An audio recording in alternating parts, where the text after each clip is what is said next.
अस्सलाम वालेकुम एवरीवन, कैसे हैं आप सब लोग। हम पढ़ रहे हैं नावल सरकेश की एक और न्यू एपिसोड और ना ही अब्दुल की कलाशनकोव का रुख डाकुओं की तरफ था। जाहिर है इसका मतलब तो कुछ और था।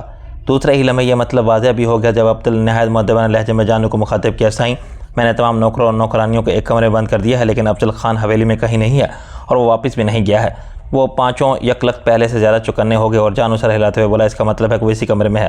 वो अपनी जगह साकत हो गए। सिर्फ इनकी आंखें मुतहरक थीं। इनमें से हर एक की नज़रें शिकारी बाज की तरह कमरे में मौजूद हर चीज़ का जायज़ा ले रही थी। कमरे में विक्टोरियन स्टाइल का बहुत सा भारी भरकम फर्नीचर मौजूद था। तकरीबन हर चीज़ के पीछे कोई आसानी से छुप सकता था, लेकिन मैं फर्नीचर से भी ज़रा पीछे पर्दे के अकब में था। दो पर्दों के किनारों को मैंने सिर्फ चुटकी से थामा हुआ था और बाल बराबर झरी को ज़रा भी कुशादा नहीं होने दिया था। एक लम्हे के लिए तो मुझे शुबा हुआ कि एक कलाशनिकोव बरदार की नज़र ऐन इसी मकाम पर आकर ठहर गई थी, लेकिन ऐन इसी लम्हे ज़रताज की तासुबज़दा आवाज़ उभरी, अब्दुल क्या वाकई तुम। इसने जुमला अधूरा छोड़ दिया। शायद बेयकीनी की शिद्दत की वजह से अल्फाज इसके होंठों पर दम तोड़ गए थे। इसके लहजे में सिसकी सी पनाह थी। शायद इसे ज़िंदगी में पहली बार किसी की गद्दारी के सदमे से वास्ता पड़ा था। अब्दुल ने जवाब न दिया, लेकिन जानू फातिहाना लहजे में बोला, हाँ अब्दुल हमारा आदमी है। इसी की वजह से तो हवेली के मुहाफ़िज़ों को काबू में करना हमारे लिए मुमकिन हुआ, वरना यह काम काफ़ी मुश्किल था। अब्दुल ने हाथ उठाई से ज़रताज की तरफ देखकर मुस्कुरा रहा था। मुझ समेत एक लम्हे के लिए शायद सभी अब्दुल की तरफ मुतवज्जा हो गए थे। मैं भी सही तौर पर नहीं देख सका था कि ज़रताज ने कब और कहाँ से छोटा सा वो चिपटा पिस्तौल निकाला था। मैं तो फायर की हल्की सी आवाज़ सुनकर इसकी तरफ मुतवज्जा हुआ था। इसी लम्हे अब्दुल पट से फर्श पर गिरा। गोली ऐन इसके सीने पर दिल के मकाम पर लगी थी। इससे पहले कि वो दूसरा फायर करती या पिस्तौल का रुख किसी और की तरफ करती, जानू ने बिजली की सी तेज़ी से इसकी कलाई पर ठोकर मारी। इसके पैरों में भारी बूट थे। पिस्तौल ज़रताज के हाथ से निकल गया। इसका बाजू बेजान से अंदाज में झूल गया। इसकी जगह कोई और लड़की होती तो शायद कराह कर बाजू थाम कर बैठ जाती, लेकिन इसने उफ तक न की। अलबत्ता शायद इसे इस बात का अफसोस था कि वो पिस्तौल निकालने में तो कामयाब हो गई थी, लेकिन इससे मजीद काम नहीं ले सकी। अब्दुल के हाथ से कलाशनिकोव छूट गई थी। वो चारों खाने चित पड़ा था। इसकी आंखें फटी की फटी रह गई। शायद इसे आखिरी सांस लेने तक यकीन ना आया था कि इसे कोई गोली लग चुकी थी। आखिर तो मैं खतरनाक कदम उठाने से बाज नहीं रह सकी। जानू बोझल आवाज़ में बोला, इस हरकत में तुम्हारी जान भी जा सकती थी। मेरे आदमी ने एहतियात बरती है, बड़ा एहसान है इनका। ज़रताज जहरखंद के साथ बोली, मुझे तो खुशी ये है कि मेरी कोशिश रायगा नहीं गई। आस्तीन के सांप को पहले मारना ज़रूरी था। सामने खड़े हुए दुश्मन का मामला तो बाद में देखा जाएगा। तुम बहुत ख़तरनाक लड़की हो। जानू के चेहरे पर अब शैतानी सी मुस्कुराहट नमूदार हो रही थी। अब तुम्हें मज़ीद तनहा नहीं रहना चाहिए। मैं अब तुम्हारे सामने 2 की बजाय 3 रास्ते रख रहा हूँ। तुम मुझे 50 लाख की अदायगी करो या फिर तुम मुझे शोहर के तौर पर कबूल कर लो। मेरा जब दिल चाहेगा मैं यहाँ आ जाया करूँगा और जितने दिन चाहूँगा यहाँ क़याम किया करूँगा, वरना आज फिर अपनी इस बादशाही को तबाही के लिए तैयार हो जाओ। तुम इस रिश्ते को शादी जैसा मुकद्दस नाम क्यों दे रहे हो? सीधी तरह कहो ना कि तुम मुझे दाश्ता रखना चाहते हो। ज़रताज के चेहरे पर सुर्खी बढ़ रही थी। तुम जो चाहे समझ लो। बहरहाल मैं तो इस बंधन को शरीफाना और मज़ेदाना शक्ल देने के लिए तैयार हूँ। जानू इसके कुछ और करीब आ गया। बहुत ऊंचे ख्वाब देखते हो तुम। ज़रताज घुटी घुटी सी आवाज़ में बोली, तुम मेरे शोहर बनना चाहते हो? मैं तो तुम्हें ज़रताज नगर के गटरों की सफाई के भी मुलाजिम ना रखूँ। इसके लिए भी मैं कोई थोड़ा बहुत बाकिरदार आदमी मुकर्रर करना पसंद करूँगी। ऊंचे ख्वाब मैं नहीं तुम देखती हो, इसलिए अब तक तनहा ज़िंदगी गुजार रही हो। आखिर मैं तुम्हारा शोहर क्यों नहीं बन सकता? जानू गोया तहम्मुल से काम लेने की कोशिश करते हुए बोला, क्या ख़राबी है मुझ में? पढ़ा लिखा हूँ, दौलतमंद हूँ, बहुत दूर तक मेरी दहशत फैली हुई है। तुम्हें हर तरह से खुश रख सकता हूँ। तुम्हें और क्या चाहिए? पढ़ लिख कर भी अगर आदमी को यही कुछ बनना हो जो तुम बने हो, तो फिर अनपढ़ तुमसे लाख दर्जे बेहतर हैं। ज़रताज ने जवाब दिया, अच्छा अब बातें बहुत हो चुकी, तुम हमारा मजीद वक्त ज़ाया ना करो। बात को किसी किनारे लगाओ। फिर जैसे वो कुछ सोच कर बोला, मेरे ख्याल में तो सबसे अच्छा तरीका यह है कि तुम ही मेरे साथ चलो। इसी तरह किसी को तकलीफ़ नहीं होगी, सब सुख में रहेंगे। कहाँ ले चलोगे मुझे? ज़रताज ने नहायत रसान से बात की, लेकिन मैं देख रहा था कि इसके चेहरे की सुर्खी बढ़ती जा रही थी। तुम्हें इस सिलसिले में कोई फिक्र करने की ज़रूरत नहीं, बहुत ठिकाने हैं मेरे। जानू शाहाना अंदाज में बोला, तुम्हें कोई तकलीफ़ नहीं होगी। कितना ख्याल है तुम्हें मेरे आराम का? ज़रताज ज़रीले लहजे में बोली। इसकी आवाज़ सांप की फनकार से मुशाबह होती जा रही थी, लेकिन जानू को शायद इसका एहसास नहीं था। वो ज़रताज की कलाई पकड़ने के लिए हाथ बढ़ाते हुए बोला, आओ मेरी जान, बातें छोड़ो और मेरे साथ चलो। ज़रताज इसे कलाई थामने का मौका दिए बगैर एड़ी के बल घूमी।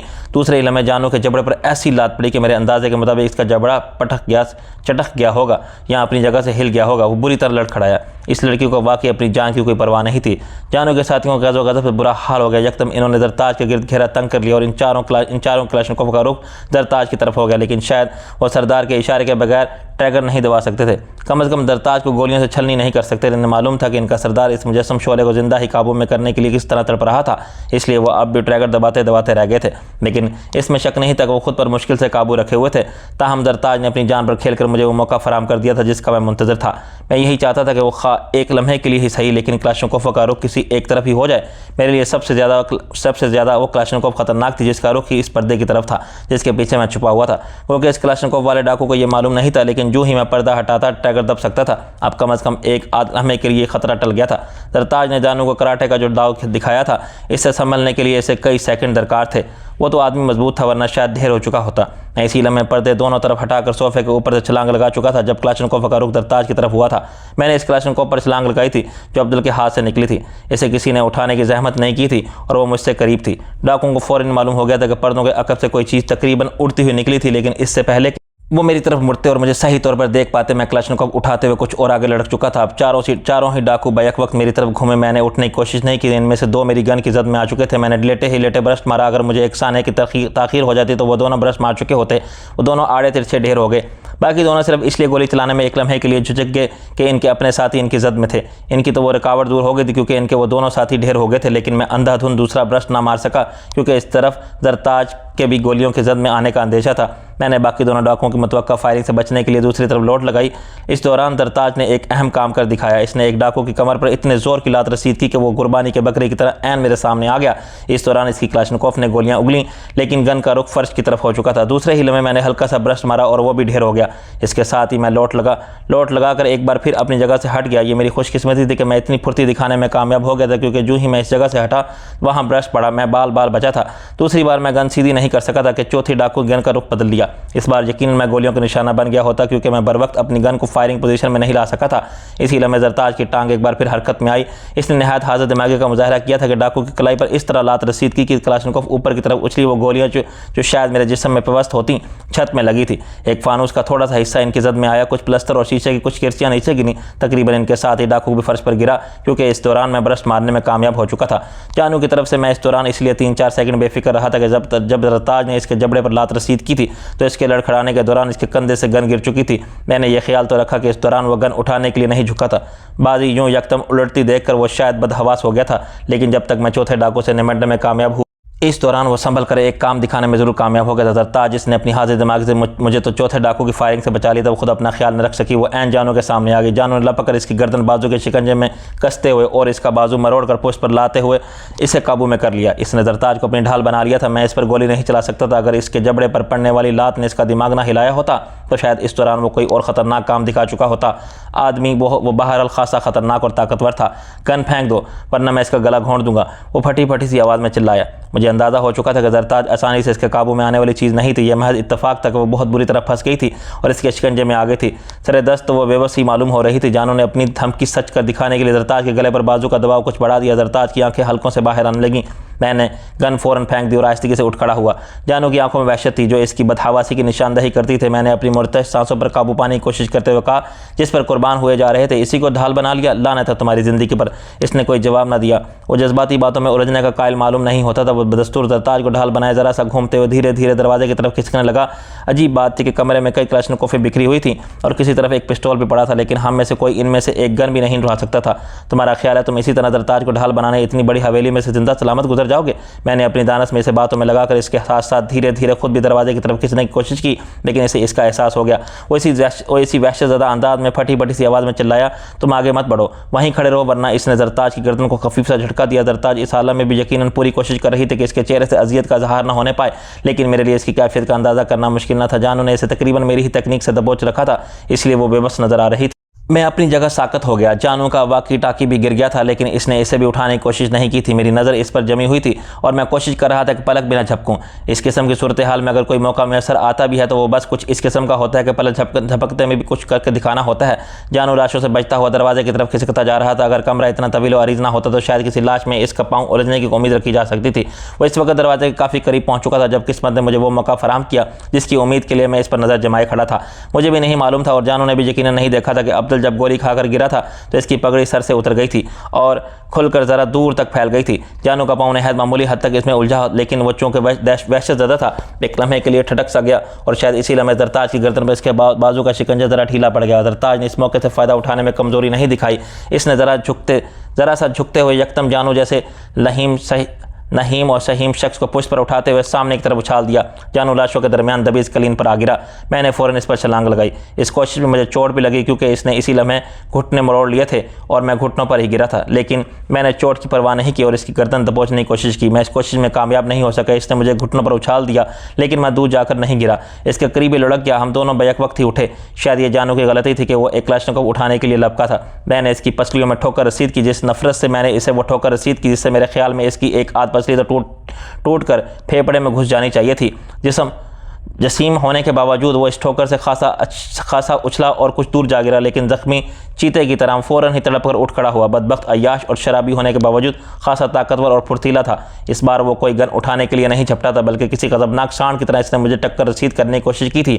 मैंने झुकाई देकर बचते हुए इसकी पीठ पर लात रसीद की। वो अपनी झोंक में एक सोफे से जा टकराया। सोफ़ा नहायत वजनी होने के बावजूद उलट गया और इसने मेरा काम काफ़ी आसान कर दिया, क्योंकि जानू के जिस्म का कुछ हिस्सा इसके नीचे दब गया था। गो के वो जिस्म को झटक कर काफ़ी तेज़ी से इसके नीचे से निकल आया था, लेकिन इस वक्त तक मैं इसके सर पर पहुंच चुका था। वो पहली सी फुर्ती का मुजाहरा न कर सका। मैंने इसके मुंह पर पूरी कुव्वत से घोंसा रसीद किया। अगर ताज की लाश से कोई कसर रह गई थी तो मेरे घोंसे से पूरी हो जानी चाहिए थी और इसका जबड़ा कम अज़ कम अब तो टूट जाना चाहिए था। वो इसी उल्टे हुए सोफे पर उसे उलट कर दूसरी तरफ वापस जा गिरा। मेरा ख्याल था वो अब नहीं उठेगा, लेकिन वो बदबख्त फिर उठ खड़ा हुआ। अलबत्ता अब इसके हवास यकीनन मख्तल हो चुके थे, क्योंकि अब इसके उठने का अंदाज कुछ ऐसा ही था जैसे इसे कुछ नजर न आ रहा हो। मैं सोफे को फलांग कर दोबारा इसके सर पर पहुंच चुका था। इसे ना अनाड़ियों की तरह दोनों हाथ आगे बढ़ाकर गोया मुझे रोकने की कोशिश की, जिसमें मैंने झुककर यकदम ही उसे दोनों हाथों पर उठा लिया। अब तक मैंने अपनी हरकत और सकनात पर पूरी तरह काबू रखा था और अपने औसान मुजतमा रखते हुए नहायत नपे अंदाज में हर काम किया था, लेकिन इस लम्हे यकलकती गोया मुझे अपने आप पर इख्तियार न रहा। मेरे अंदर गोया गैज़ व गज़ब का एक आतिश फिशा फट पड़ा। मैंने पहली बार जब उसे देखा था तो इसने मेरे साथ जो सलूक कराया था, इस वक्त से अब तक मेरे दिल में कतरा कतरा जो नफरत जमा हो रही थी वो गोया पेट्रोल का ज़ख़ीरा बन गई और इसी लम्हे इसे गोया किसी नादीदा हाथ ने तेली दिखा दी। एक लम्हे के लिए मैं अपने होश व हवास में न रहा। मैंने इसे यूं ही उठाए घुमाया और किसी छोटे मोटे शहतीर की तरह दीवार पर दे मारा। वो धम से नीचे गिरा। ज़िबा होने वाले मुर्गी की तरह एक लम्हे के लिए फड़का और साकत हो गया। तब मुझे एहसास हुआ कि मैंने इसे दीवार पर नहीं, एक खिड़की में दे मारा था। वही खिड़की जिसमें कुछ देर पहले ज़रताज खड़ी बाहर देख रही थी। इस खिड़की में मोटी मोटी सलाखें लगी हुई थी और जानू सर के बल इन सलाखों से जाकर टकराया था। इसकी खोपड़ी किसी तरबूज की तरह चटक गई थी और 2-3 जगह से पिचक गई थी। गाढ़ा गाढ़ा मवाद अमेज सा खून इसके बालों के दरमियान से फिसलता बाहर आने लगा था। मैंने घूमकर ज़रताज की तरफ देखा। वो अभी तक एक हाथ से अपनी गर्दन मसल रही थी और दूसरे बाजू को झटके दे रही थी। इसकी गर्दन सुर्ख और चेहरा कुछ मुतरम सा नजर आ रहा था। मैं लपक कर इसके पास पहुंचा। तुम ठीक तो हो ना? मैंने इसका बाजू थामते हुए तशवीश से पूछा। हाँ ठीक ही हूँ, इसने बैठी बैठी सी आवाज़ में कहा। अलबत्ता मेरा ये बाजू चंद सेकंड और इसकी गिरफ्त में रहता तो शायद मेरा कंधा उतर जाता। वो बाजू को बदस्तूर झटके देते हुए बोली और शायद गर्दन का मनका भी टूट जाता। फिर वो गहरी सांस लेकर आगे बढ़ते हुए बोली, क्या यह खबीस मर गया? अगर अब भी ना मरा हुआ तो मैं इसे कोई माफूकुल फितरत मखलूक ही समझूंगा। मैंने कहा। हम दोनों जानू के करीब आ खड़े हो जो कालीन पर चित पड़ा था। इसकी शक्ल बुरी तरह मसक हो गई थी। वो काफ़ी डरावना लग रहा था। हालांकि खुश शक्ल आदमी था। इसके नथनों से भी खून बह रहा था और खोपड़ी तो पूरी ही तरह सुर्ख से मलगूबे में लथड़ चुकी थी। इसका सीना साकत दिखाई दे रहा था। सांसों के जीरो बम का एहसास नहीं हो रहा था। मेरा इसे छूने को दिल नहीं चाह रहा था, वरना मैं इसकी नब्ज़ देखने या दिल की धड़कन सुनने की कोशिश करती। एक लम्हे की खामोशी के बाद ज़रताज बोली। इसके लहजे में अब भी नफरत थी, लेकिन मेरा ख्याल है ये मर ही चुका है। जानू की मौत के बाद भी ज़रताज के लहजे में नफरत कम नहीं हुई थी। हाँ, मैंने भी जानू को छुए बगैर वसूख से जवाब दिया, ये वाकई मर चुका है। तब गोया ज़रताज पर यकदम ही थकन ने गलबा पा लिया। वो करीब ही एक सोफे पर बैठ गई और थके थके से अंदाज में पुश्ते से टेक लगा लिया। कमरा अजीब ही मंजर पेश कर रहा था। 5 लाशें इधर उधर आड़ी तिरछी पड़ी थी। जगह जगह खून फैला नजर आ रहा था, क्योंकि कालीन रंगीन और दबीज था। खून इसमें तेज़ी से जज्ब हो चुका था। इसके बावजूद गहरे गहरे गिले दाग नजर आ रहे थे। मैं भी ज़रताज के करीब जा बैठा। चंद लम्हे के लिए मेरे असाब को भी सुकून की ज़रूरत थी। ज़रताज गहरी सांस लेकर बोली, हद से ज़्यादा फ़िरौनियत पर उतर आने वालों की कहानी कभी कभी यूँ सिर्फ चंद लम्हों में ख़त्म हो जाती है। हाँ, लेकिन बाकी फ़िरौन इससे कोई सबक हासिल नहीं करते। मैंने ठंडी सांस लेकर कहा। तफतन इसने गर्दन मोड़कर अजीब सी नज़रों से मेरी तरफ देखा। अब वो गोया एक नए ही ज़ाविया नज़र से मेरा जायज़ा ले रही थी। फिर वो धीमी सी आवाज़ में बोली, तुम यकीनन एक गैर मामूली शख्स हो। तुम्हारे अंदर भी कोई शैतानी रूह मुकीद है। शैतानी? मैंने मजूर से लहजे में कहा। ये शुबा आपको क्यों कर हुआ? जिस सफाकी से तुमने जानू को उठाकर एक खिलौने की एक खिड़की से दे मारा, मुझे इस पर यकीन नहीं आ रहा। इस वक्त मैंने एक लम्हे के लिए तुम्हारा चेहरा देखा था। मैंने ज़िंदगी में ऐसी सफाकी शायद किसी इंसान के चेहरे पर नहीं देखी। इसने खफीफ से झुरझुरी ली। फ़िरौनों से निमटने के लिए ऐसी ही सफाकी की ज़रूरत होती है। मैंने कहा, जिसके दिल में फ़िरौनों के लिए भी नरम गोशा होगा वो ताकतवर होने के बावजूद इससे नहीं निमट सकता। वो खामोशी से मेरी तरफ देख रही थी। मैंने बात जारी रखते हुए कहा, मेरे अंदर जो रूह मुकीद है इससे आप शैतानी हरगिज़ ना कह सकती। वो तो एक शरीफ रूह है। इससे आज तक किसी शरीफ आदमी को कोई नुकसान नहीं पहुँचा, लेकिन फ़िरौन सिर्फ लोग ज़रूर इंजाम को पहुँचते हैं। इसने तस्दीक चाही। हाँ, मैंने इनकार इनकार नहीं किया। वो एक लम्हे खामोश रही, फिर बोली, ठीक है, मैं अपने वो शैतानी रूह वाले अल्फाज वापस लेती हूँ, शुक्रिया। मैंने गर्दन को ज़रा खम देते हुए नहायत शाइस्तगी से कहा। अचानक वो चौंकी और झुरझुरी से लेकर यकदम उठ खड़ी हुई। उफ़ खुदाया, हम तो यूँ आराम से बैठकर बातें करने लगे हैं गोया पिकनिक पर आए हुए हैं। हमें हवेली के मुहाफ़िज़ों की खबर लेनी चाहिए, मालूम नहीं वो ज़िंदा भी हैं या मर गए। और हाँ, जानू ने कहा था कि इसके आदमी ने हवेली को भी घेरे में ले रखा है। हाँ, मैंने कहा, मुझे इसकी बात का कुछ ज़्यादा यकीन नहीं है, लेकिन हमें बहरहाल मोहतात रहना चाहिए। अगर बाहर वाकई आदमी मौजूद हैं तो फायरिंग की आवाज़ें यकीन इन तक पहुँच चुकी होंगी और वो सूरत हाल का अंदाज़ा लगाने की कोशिश कर रहे होंगे। सरताज ने झुककर एक क्लाशनिकोव उठा ली। मैंने दूसरे डाकू की गन उठा ली और उठ खड़ा हुआ।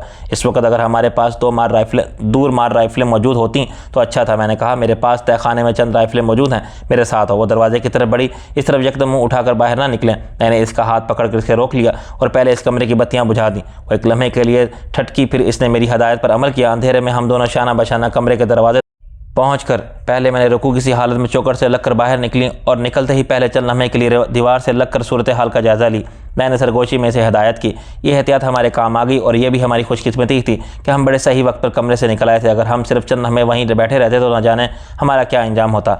बाहर निकलते हम कमरे की दीवार से चिपक गए थे। दूसरे ही लम्हे ज़रताज मेरी हिदायत के बगैर ही घुटनों के बल बैठ गई। मैंने इसकी तकलीद की। मैंने भी मलगजे अंधेरे में चंद साए कमरे की तरफ बढ़ते हुए देख लिए थे। मैं और ज़रताज इस वक्त बरामदे में थे जो ज़रा ऊँचा था, तो सीढ़ियाँ चढ़कर इसमें कदम रखा जाता था। इस वक्त हवेली के शायद सभी बत्तियाँ बुझी हुई थी। हर तरफ पुरअसरार मलगजा सा अंधेरा फैला हुआ था जो अपने दामन में न जाने क्या कुछ छुपाए हुए था। नशे में वो 7-8 साए थे जो आहिस्ते से कमरे की तरफ बढ़ रहे थे, लेकिन कमरे की बत्तियां बुझने के बाद शायद इन्हें किसी गड़बड़ का एहसास हो गया था। इन्होंने बिखरना शुरू कर दिया था। मैं समझ गया था कि वो सीधे दरवाजे की तरफ आने की बजाय चारों तरफ से कमरे को घेरे में लेना चाहते थे। क्या ये आपके आदमी हैं? मैंने सरगोशी में सरताज से पूछा। नहीं, मैंने हयोरे देखकर ही बता सकती हूँ कि ये मेरे आदमी नहीं है। वैसे भी इन्हें इस तरह कमरे की तरफ बढ़ने की क्या ज़रूरत है? सरताज ने सरगोशी में ही जवाब दिया। तो फिर बेदरी इन्हें उड़ा देना चाहिए। मैंने बिला तामुल कहा, अगर यह हवेली में इधर उधर बिखर गए और इधर उधर अमारत की आड़ लेकर मोर्चा बंद हो गए तो हमारे लिए इनसे निपटना मुश्किल हो जाएगा। साए को किसी हालत में इधर उधर बढ़ रहे थे। मेरी और सरताज की क्लाशनिकोव बैक वक्त गर्जी और ये साए तकरीबन एक साथ ही इधर उधर लुढ़क गए। कोई हवा में उछला, कोई लहराया और जहाँ का तहाँ घेरे हो गया। फजा में घुटी घुटी 2-3 चीखें भी उभरी। इसके बाद गहरा सकूत छा गया। मौत जैसे बार बार इस खूबसूरत हवेली में भयानक कहका बुलंद करती थी, कुछ लोगों का लहू चाटती थी और इसके बाद सकूत छा जाता था। क्या ये सब मर गए होंगे? सरताज ने अजीब सादगी और मासूमियत से पूछा। अंदाज कुछ ऐसा ही था कि जैसे हमने क्लाशनिकोव से गोलियां नहीं बरसाई थी, खिलौने चलाए। इंशाअल्लाह, मैंने खलूस से जवाब दिया। काफ़ी देर तक हम दबके रहे, लेकिन हम कहीं और किस्म की नकलो हरकत के आसार दिखाई नहीं दिए। हमने बरामदे के कोने से झांक कर इधर उधर देखा। हर तरफ सुकूत था। मेरा ख्याल है अब इधर की बत्तियां रोशन कर दी जाएं। सरताज मशवरा तलब अंदाज में बोली। नहीं, मैंने इसे रोका। अंधेरे में ही बाहर चलकर देखते हैं क्या सूरत हाल है। वहाँ अंधेरा कुछ ज़्यादा गहरा नहीं था। मैं आसानी से काफ़ी दूर तक मंजर देख सकता था। मुझे रोशनी की खास ज़रूरत नहीं थी। मैं इससे गहरे अंधेरे में भी खासी दूर तक की चीज़ें देख लेता था और अंधेरे में ही अपने आप को ज़्यादा महसूस करता था। किसी खतरनाक सूरत हाल में रोशनी में पहुँचते ही मुझे कुछ ऐसा एहसास होता था वैसे मैं किसी के लिए आसान हदफ बन गया हूँ। बरामदे से नीचे उतरने से पहले हमने एहतियातन कमरों के गिर्द एक चक्कर लगाया ताकि चारों तरफ का कुछ और बेहतर तौर पर जायजा ले सकें। इसी दौरान एक कमरे से गुगियाहट आमेज सी कुछ घुटी घुटी आवाज़ें सुनाई दी। बाहर से इस कमरे की बोल्ट चढ़े हुए थे। सरताज इसके सामने रुकते हुए बोली, इसमें यकीनन घरेलू मुलाजमीन और मुलाजिम बंद हैं। इसने आहिस्ती से दरवाज़ा खोला तो कमरे में बैक वक्त कई खौफजदा सी आवाज़ें बुलंद हुई। कमरे के अंदर भी अंधेरा ही था। डरो मत, ये मैं हूँ। सरताज ने कमरे में झांकते हुए नहायत नीची आवाज़ में कहा।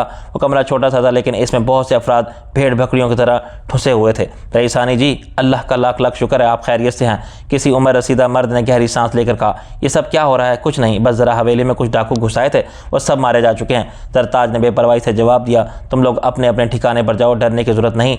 जिसको जो हथियार मिल सके वो अपने साथ रख ले। और हाँ, ख्याल रहे, ड्राइंग रूम में और बागीचे के करीब अहाते में कुछ लाशें बिखरी पड़ी हैं। फिलहाल कोई इन्हें हाथ न लगाए। रईसानी जी, हमें तो अब्दुल ने धोखे से यहाँ लाकर बंद कर दिया है। एक और शख्स ने गोया सफाई पेश की। कोई बात नहीं, कोई बात नहीं। सरताज ने गोया इन्हें तसल्ली के से अंदाज से जवाब दिया। अब्दुल भी मर चुका है। फिर आगे बढ़ने से पहले वो बोली, कोई बत्ती ना जलाए, टार्चें वगैरह तलाश करो। अगर ज़्यादा ही ज़रूरत पड़े तो इनसे काम चलाने की कोशिश करना।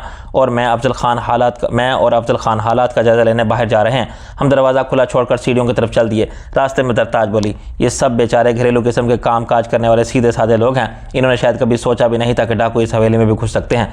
हम भी सीढ़ियों से उतरे ही थे कि दूर कहीं एकदम खौफनाक फायरिंग शुरू हो गई। हम दोनों ही ठटक कर रह गए। ये आवाज़ें तो गाँव की तरफ से आ रही हैं, सरताज बोली, लेकिन इसके लहजे में कुछ ज़्यादा तशवीश नहीं थी। मेरा ख्याल है जानू ठीक ही कह रहा था।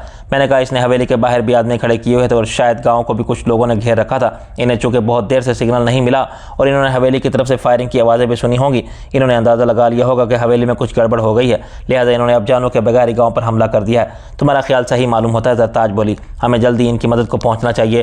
डाकू कहीं बेगुनाह और सीधे साधे निहत्ते देहातियों को कत्ले आम ना शुरू कर दें। हम जिस हद तक भी इन्हें रोक सकते होंगे चलकर रोकने की कोशिश करेंगे, मैंने तेज़ी से कहा।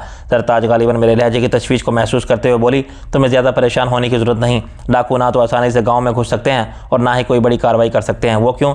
मैंने हैरत से पूछा। मुझे जानू के तेवर देखते काफ़ी अरसे से खतरा था कि गाँव में कभी इस किस्म की कोई सूरत हाल पेश आ सकती है और डाकू आमतौर पर वार करने किसी बस्ती वालों को सताने या इंतकाम लेने के लिए यही तरीका इख्तियार करते हैं कि शब खून मारने के अंदाज में हमला करते हैं, घरों और खलियानों को आग लगाते हैं, लोगों को कत्ल करते हैं। कई देहात और कस्बों वगैरह में ऐसा हो चुका है। चुनाचे मैंने एहतियातन नहायत खामोशी से गाँव की हिफाजत का एक निज़ाम तरतीब दिया था। गाँव में चारों तरफ चंद खास मकानात मुंतखब किए गए थे जिनकी छतों पर मोर्चे भी लगे हुए थे और वहाँ के मर्दों को असलाह भी फराम किया गया था। वो लोग बारी बारी एक रात छत पर पहरा देते हैं और इर्द गिर्द नकलो हरकत का ध्यान रखते। लिहाजा आज डाकू को मुंह तोड़ जवाब मिले और वह गांव में दाखिल नहीं हो सकेंगे। जो लोग पहरे पर होंगे वो तो मुकाबला कर ही रहे होंगे, लेकिन जिन लोगों की आज पहरे की बारी नहीं होगी वो भी मकानों के अंदर ही अंदर इनकी मदद को पहुंच जाएंगे।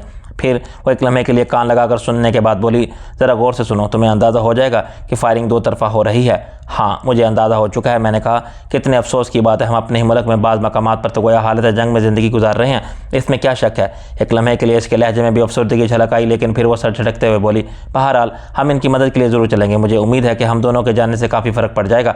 यकीनन, मैंने वसूख से कहा, लेकिन कम अज़ कम 2 मार राइफलें और काफ़ी मिकदार में एम्यूनेशन ज़रूर साथ ले लें। इसकी तुम फिक्र ना करो, मेरे साथ आओ। वो तेज़ी से वापस पलटी। हम दोबारा बरामदे में आए और एक राहदारी में दौड़ते हुए इमारत की पिछली तरफ पहुंचे। यहाँ एक जगह से सीढ़ियाँ नीचे जा रही थी। हम तेज़ी से नीचे पहुंचे। तहखाने में पहुंचकर दरताज ने बत्ती जला ली और वह एक तवील आरीफ तहखाना था और पूरा का पूरा मुख्तलिफ किस्म के साजो सामान से भरा हुआ था। इसके एक हिस्से में गोया असले का शोबा कायम था। इस तरफ शेल्फों में कई तरह की उम्दा गन्नें भरी हुई थी। एम्यूनेशन के कार्टन मौजूद थे। एक शेल्फ में नियामों में समेत कुछ खंजर भी थे। हत्ता कि एक अलमारी में कुछ तलवारें भी लटकी हुई थी और शायद पुराने वक्तों की यादगार थी। हमने 2 लंबी रेंज की राइफलें मुंतखब की। एक बैग को झाड़ कर जल्दी इसमें कुछ तैयार मैगजीन और गोलियां भरी और दौड़ते वापस आए। दरताज लंबे चौड़े ड्राइववे में खड़ी एक स्याह पेजारो की तरफ इशारा करते हुए बोली, इसमें चलते हैं। ठीक है, मैंने सर हिलाया। आप ड्राइव करें और हेडलाइट्स ऑफ ही रहने दें। जो पगडंडी आमतौर पर आमदोरफ्त के लिए इस्तेमाल होती है, इसी रास्ते मत चलिएगा। जिधर से मैं कहूँगा उधर से चलिएगा। Yes sir. इसने एक लम्हे के लिए रुक कर बाकायदा मुझे सैल्यूट किया। इस वक्त कमांडिंग ऑफिसर मैं आपकी हदायत पर अमल करूँगा। इलाका मेरा है लेकिन बेहतर जनरल आप हैं। मैंने मुस्कुराना चाहा लेकिन मुस्कुरा न सका। फायरिंग की आवाज़ों से बदस्तूर सकूत शब दरहम बरहम था। हमारे पास जो भी क्लाशनिकोफ़ें पहले से मौजूद थी हमने वो भी गाड़ी में रख ली। दरताज ने बड़ा सा एक खंजर भी साथ ले लिया। दरताज ने ड्राइविंग सीट संभाली और हम हेडलाइट्स ऑन किए बगैर हवेली से बाहर आ गए। बुलंदो वाला चौबी गेट खुला पड़ा था। बाहर गेट के करीब लंबी चौड़ी भारी भरकम चारपाई पर चारों गार्ड औंधे सीधे पड़े थे। दरताज ने गाड़ी चारपाई के करीब रोक ली और उतर गई। मैं भी इसके साथ उतर गया और मुहाफ़िज़ा का जायजा लेने लगा। वो बेहोश थे लेकिन जिंदा थे। इनकी गनें गायब थीं। चारपाई के करीब एक तपाई पर चाय के बर्तन बिखरे हुए थे। बेहोशी के बाद मुहाफ़िज़ों के हाथ पाँव भी बांध दिए गए थे। जानों के लिए खिदमत अब्दुल ने अंजाम दी थी। दरताज ने खंजर से इनकी बंदिशें काट दी। वो 4 मुहाफ़िज़ इसी चारपाई पर गेट के पास ही मौजूद रहते थे। 2 कहीं मुहाफ़िज़ और 2 और थे जो हवेली के गिर्द गश्त करते रहते थे। इनमें से कभी कोई आराम के लिए चला जाता और कभी कोई। बहरहाल 4-5 अफराद तकरीबन हर वक्त ड्यूटी पर मौजूद रहते थे। मेरा अंदाज़ा था कि बाकी 2-3 भी हवेली की दीवारों के आसपास ही कहीं लड़के पड़े होंगे। शुक्र है इन मनहूस ने इस आलम में इन्हें हलाक नहीं किया। दरताज इन सबको वहीं छोड़कर गाड़ी में बैठते हुए बोली, इसका इरादा पहले आपसे जवाब लेने का था। मैंने इसे याद दिलाया। ये यकीन होने के बाद कि आप इसका कोई मुतालबा नहीं मानेंगी, वो कश्त खून का बाजार गर्म कर देता। इसके अंदर का दरिंदा आज पूरी तरह बेदार। हद से ज़्यादा तन खुद दरिंदे अक्सर इस तरह मौत के गड़े में जा गिरते हैं। वो बेपरवाही से बोली, मुझे शायद कोई घाय भैंस समझता था कि जब जी चाहेगा रस्सी गले में डालकर खींचता हुआ ले जाएगा।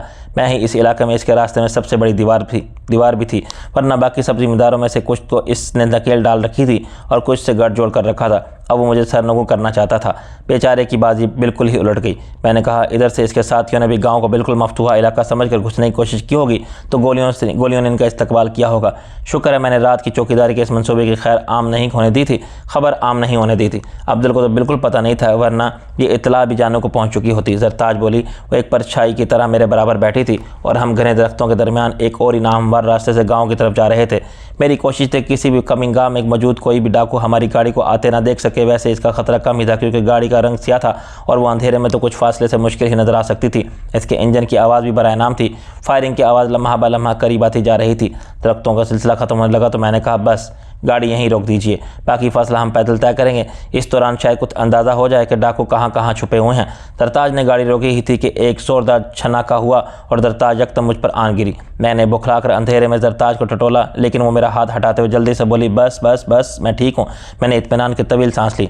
गोली इसे नहीं लगी थी। इसने चंद सेकंड मजीद इंतजार किया और जब दूसरी गोली नहीं आई तो वो पीछे हटकर बैठ गई। मैं इस वक्त टॉर्च रोशन करने का रिस्क नहीं ले सकता था, क्योंकि पहली गोली तो शायद आवारा थी, यूं ही भटक कर इधर आ निकली थी, लेकिन रोशनी देखकर दूसरी गोली कोई निशाना बांध कर भी चला सकता था। मैंने अंधेरे में इतना ज़रूर देख लिया कि विंडो स्क्रीन के एक कोने में सुराख हो चुका था और काफ़ी बड़े हिस्से में मकड़ी का जाला सा फैल गया था, ताहम पूरी विंडो स्क्रीन नहीं टूटी थी। गोली शायद दरताज के कंधे पर से होती हुई गुजर गई थी। वो अपनी गोद में हाथ मारकर कुछ झाड़ने लगी, शायद कुछ किरचियाँ इसकी गोद में आन गिरी थी। चल लम्हे हम दोनों साकत रहे, लेकिन हमारी सिमत मजीद कोई फायर नहीं हुआ। गांव की तरफ से अलबत्ता दो तरफा फायरिंग की आवाज़ें इस तरह सुनाई दे रही थी। मैं और दरताज दूर मार राइफलें भी हाथ में लिए एक एक बैग कंधे से लटकाए पेजारों से उतर आए थे। खासा फासला हमने कमांडोज की तरह रुकू की हालत में तय किया था और एक कच्ची दीवार तक जहाँ पहुँचे थे वो दर हकीकत एक बहुत बड़े बाग की चार दीवारी थी। हमें अंदाज़ा हो चुका था कि डाकू इस बाग में मोर्चा बंद थे। वो यकीनन बड़े अच्छे और तयशुदा मनसूबे के तहत आए थे और जंगी हिकमत अमली के एतबार से इन्होंने बहुत अच्छी जगह मुंतखब की थी। बाग में वो यकीनन चारों तरफ फैले हुए थे, शायद दरख्तों के भी चढ़े हुए थे। यूँ गाँव का बेशतर हिस्सा इनकी फायरिंग की इज़्ज़त पर था, जबकि वो खुद गोया बने बनाए मोर्चों में थे। मैंने चलना में फायरिंग की आवाज़ें सुनकर कुछ अंदाजे कायम किए और नीची आवाज़ में दरताज से कहा, मैं ज़मीन पर बैठता हूँ, तुम मेरे कंधों पर चढ़कर इस दीवार से अंदर कूद जाओ।